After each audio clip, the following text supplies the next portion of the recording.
da yake da cikakken ilimi game da halayen duniya wa mabda'iha da kuma farkon yadda duniya ta fara ya arifu zai san cewa anna jami'al fasadi fi wujuhin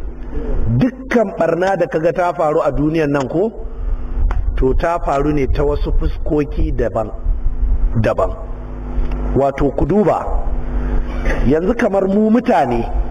kuna ji mu mutane akwai yanayi ne da ya faru na barna a cikin wannan duniya wanda ya haifar mana da wasu abubuwa da suka faru a cikin halittarmu amma ba haka Allah maɗaukakin sarki asali yadda ka ga halitta a yanzu ko ba haka Allah ya halicce mu ba sanda Allah ya halicci mutane dogo ne annabi Adam kamu 60 faɗin kirjin shi kuma kamu 40 to me yasa halitta ta raguwa zuwa haka me yasa aka samu wasu munana me yasa aka samu wasu miyagu me yasa aka samu wasu ba sa fara'a suna da mugun hali mala yake cewa wasu abubuwa ne da suka faru a duniyan nan an fahimta wa nabatihi da kuma wasu abubuwa da suka faru ga tsirrai na wannan duniya wa hayawanihi da kuma dabbobi na wannan duniya wa hawali ahlihi da kuma halayen mutanen da suke rayuwa a duniya hadithun ba'da khalqihi bi asbabin iqtadat hudusahu halayen mutanen da ke zaune a duniya da ya sauya shine ya samar da sauyi a cikin halittun Allah da gwargwadon sabubban sauyuwar waɗannan halaye na mutane walam tazal a'malu bani adam ayyukan 'yan adam ba su gushe ba an fahimta jama'a wa mukhalafatihim lirrusuli da saba wa manzanni da 'yan adam suke tahaddusu lahum min al-fasad al-am wal khas da gwargwadon yadda 'yan adam ke saba wa manzanni da gwargwadon irin yadda Allah ya rinka haifar musu da barna ta gaba daya kamar hallaka adawa da samudawa da kuma ta wasu mutane da Allah yake dora wa cututtuka ɗaiɗaiku da gwargwadon ɓannansu ma ya julubu alaihim min al'alam na raɗaɗi da cututtuka wal amrad da rashin lafiya wal asqam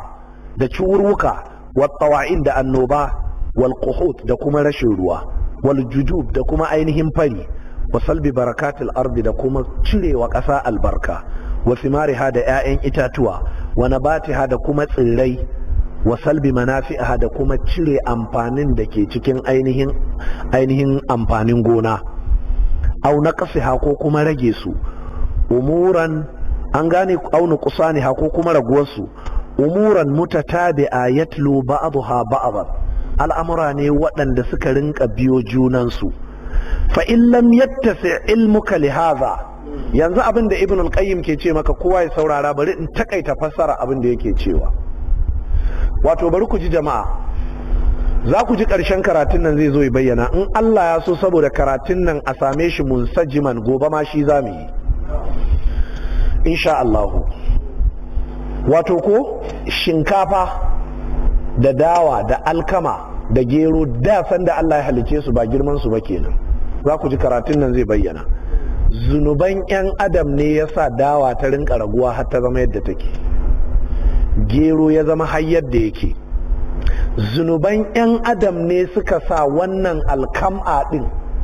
ta juye ta zama yadda take kaji kawai fassara karatun amma a sanda Allah ya yi wa bani Isra'ila ita aba ce mai amfani ba ta cutarwa da sun ɗiba sun ci sai ta amfanar da su amma daga baya sharrorin da 'yan adam suke fuskanta annabawa da Allah da shi sai sharrorin ya ƙare ga duk wani abu da zai amfane su Allah ya sa kuna fahimtar jawaban nan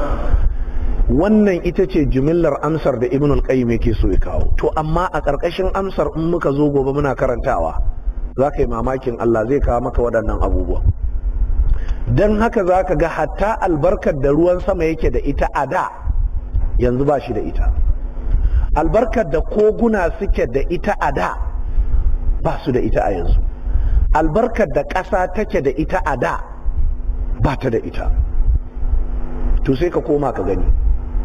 sai ka dubi su kansu mutanen albarkar da mutane suke da ita a da yanzu ba su da ita shine zaka ji ibn al-qayyim zai ce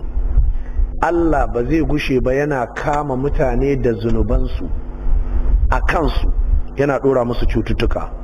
a dukiyarsu yana dora musu asara, a iyalansu Allah yana gurɓata su, a kogunansu Allah yana lalata su, yace har sai ran da suka dawo ga annabawa ko kuma su ci gaba haka kuma Allah ya ta lalata su.